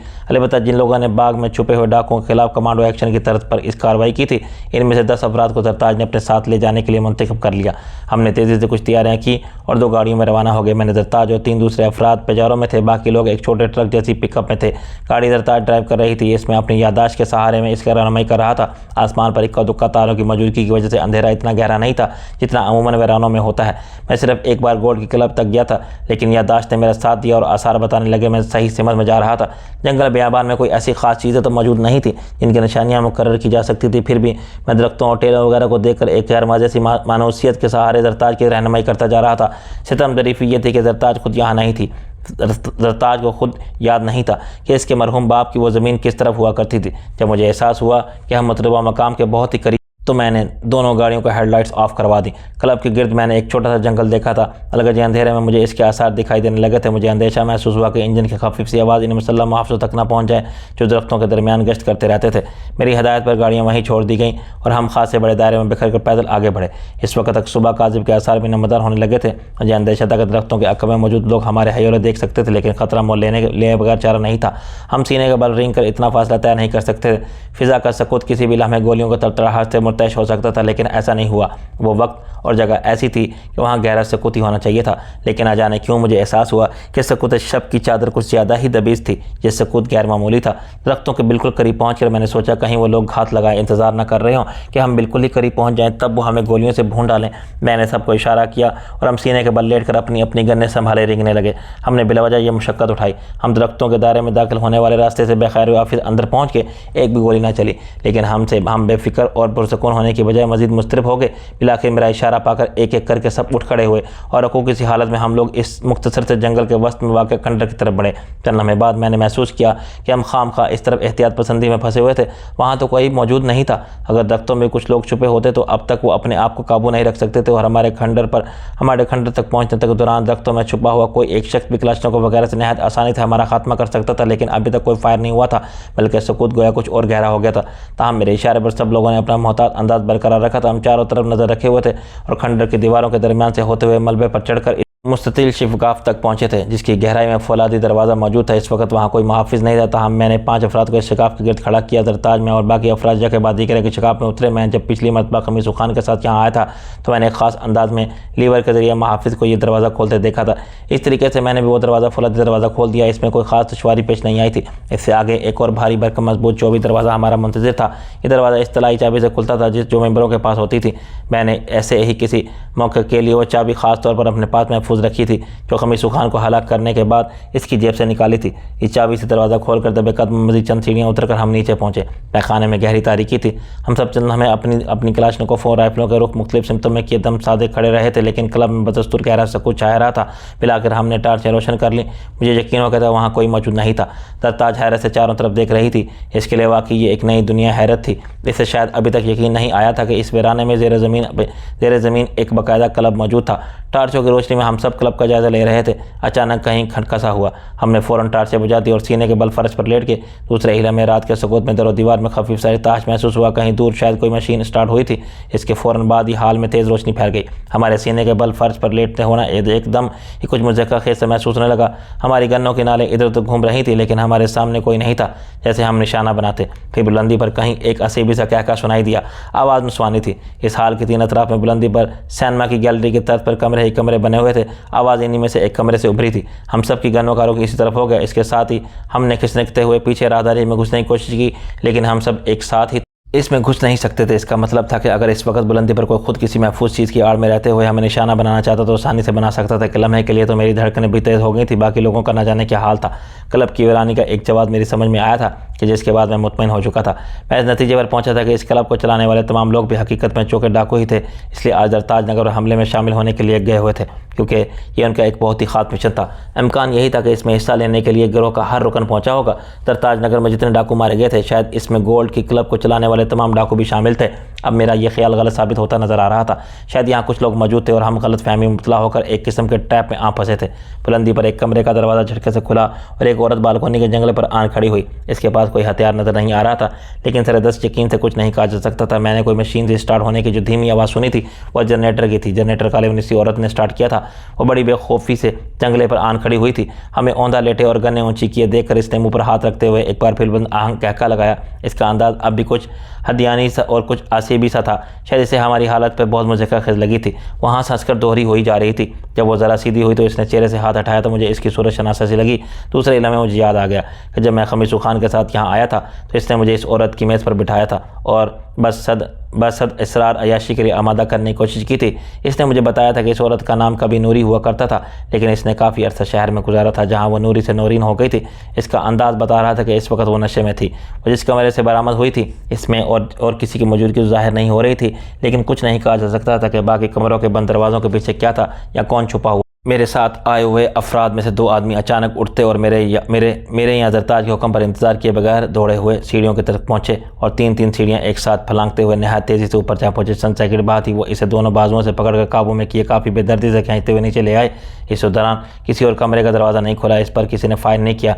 मेरी जान में जान आई। मुझे खुद से ज़्यादा इनकी फ़िक्र लाहक हो गई थी क्योंकि वो बेवकूफ़े की तरह मुँह उठाकर दौड़े पड़े थे। नूरी उर्फ नौरीन गो के मज़ाहमत नहीं कर रही थी, लेकिन वो लोग इसे तकरीबन घसीटते हुए लाए थे। इसके पैरों से जूतियाँ उतर गई थी। सरताज के आदमी ने इसके बाजू पर मोड़े हुए थे, इसके चेहरे पर तकलीफ का एहसार था। इस वक्त तक हम लोग उठ खड़े हुए थे। मुझे यकीन हो चुका था कि क्लब में इस वक्त इस औरत के सिवा कोई नहीं था। इसे छोड़ दो, मैंने मुस्तरबाना लहजे में कहा। सरताज के आदमी ने मेरे हुक्म की तामील की। नूरी उर्फ नौरीन मुश्किल सीधी खड़ी होकर अपने बाजुओं को झटके देते हुए इस्तेज़ाइया से मुस्कुराहट के साथ बोली, मालूम नहीं हम जैसे लोगों को नेकी का सिला भी क्यों ऐसा मिलता है। मालूम नहीं क्यों मुझे इसके इसी तरह बेरहमाना अंदाज में खींच कर लाए जाने पर अफसोस हुआ था। मैंने आगे बढ़कर मातरत खाना अंदाज में इसका कंधा थपथपाते हुए कहा, मैं तुमसे माफ़ी चाहता हूँ। दरअसल हमारे आदमियों से सिर्फ घबराहट में यह हरकत सरदर्द हुई है। हम तुम्हें कोई तकलीफ पहुँचाना नहीं चाहते थे। इसने गोया कदरे चौंक कर मेरी तरफ देखा और आंखें सुकेरते हुए बोली, तुम तो वही हो जिसे इस शाम खमीसू खान ने मेरी मेज़ पर लाकर बिठाया था। इससे आगे वो न जाने क्या कहना चाहती थी। मैंने इसकी बात काटते हुए कहा, हाँ मैं वही हूँ। मुझे इसी वक्त ही अंदाज़ा हो गया था कि तुम एक शरीफ आदमी हो और अब तुमने मुझसे माजरत चाहिए। ये भी तुम्हारी शराफत की दलील है। इसने जरताज समेत बाकी लोगों की तरफ बाजू लहराते हुए इशारा किया। इन लोगों के बारे में तो मैं कुछ नहीं कह सकती, लेकिन मुझे खुशी है कि तुम मेरे हाथों मरने से बच गए। तुम सबकी ज़िंदगी मेरे हाथ में थी। मेरे एक इशारे पर तुम सबके पर खच्चे उड़ सकते थे, लेकिन मैंने अपने आप को हाथ हिलाने से बाज रखा। इसका सिला मुझे ये मिला। इसने एक बार फिर अपने बाजू को झटका दिया जिन्हें काफ़ी बुरी तरह मोड़ा गया था। मैंने इसका मतलब पूरी तरह समझे बगैर कहा, मैं एक बार फिर इन लोगों की तरफ से तुमसे माफ़ी चाहता हूँ। तुम खुद ही कह चुकी हो कि तुम एक शरीफ आदमी हो। उम्मीद है कि तुम एक शरीफ आदमी की माजरत कबूल करोगे। इसने एक बार फिर बगौर मेरी तरफ देखा। इसकी मोटी मोटी आंखों में सुर्ख डोरे तैर रहे थे। अचानक वो मेरी तरफ हाथ बढ़ाते हुए बोली, सिगरेट होगी तुम्हारे पास? नहीं, मैंने मुलामित से कहा, मैं इतना शरीफ आदमियों को सिगरेट भी नहीं पीता। वैसे भी तुम्हारा सादा सिगरेट से क्या भला होना था। तुम तो कुछ और तरह की सिगरेट पीने की आदी हो। इस वक्त तो किसी भी किस्म की सिगरेट की तलब हो रही था। मेरा पैकेट ऊपर रह गया। उमर के कमरे की तरफ देखते हुए बोले, मैं अभी मंगवा देता हूँ। मैंने इस शख्स को इशारा किया। वो चेहरे पर कदर नागवारी के तासुरात लिए ऊपर चला गया। शायद वो दिल में सोच रहा था कि हम एक क़यामत खेज़ हंगामे से गुजर कर आ रहे थे। यहाँ भी हमें न जाने क्या हालात पेश आने वाले थे और मुझे दुश्मन के अड्डे पर मौजूद एक मशकूक किस्म की औरत की सिगरेट की फरमाइश पूरी करने की फ़िक्र पड़ी हुई थी। मुझे एहसास था कि जरताज भी अजीब सी नज़रों से कभी मेरी तरफ और कभी नौरीन की तरफ देख रही थी। मैंने मुलामत से नौरीन से पूछा, तुम यहाँ अकेली हो? हाँ, काश तुम भी अकेले आए होते। वो आँख मारते हुए मुस्कुराई। मुझे किसी नेक परवीन किस्म की लड़की की तरह अपने कानों की लोहें तपती महसूस हुई। मैंने खुशियाने से अंदाज में जरताज की तरफ देखा। वो एक टिक नौरीन की तरफ देख रही थी, इसीलिए मैं नौरीन भी जरताज की तरफ मुतवज्जा हुई और सरतापा इसका जायज़ा लेते हुए बोली, ये बेगम साहिबा कौन है? हालांकि इस वक्त हम खास से बुरे हाल में थे।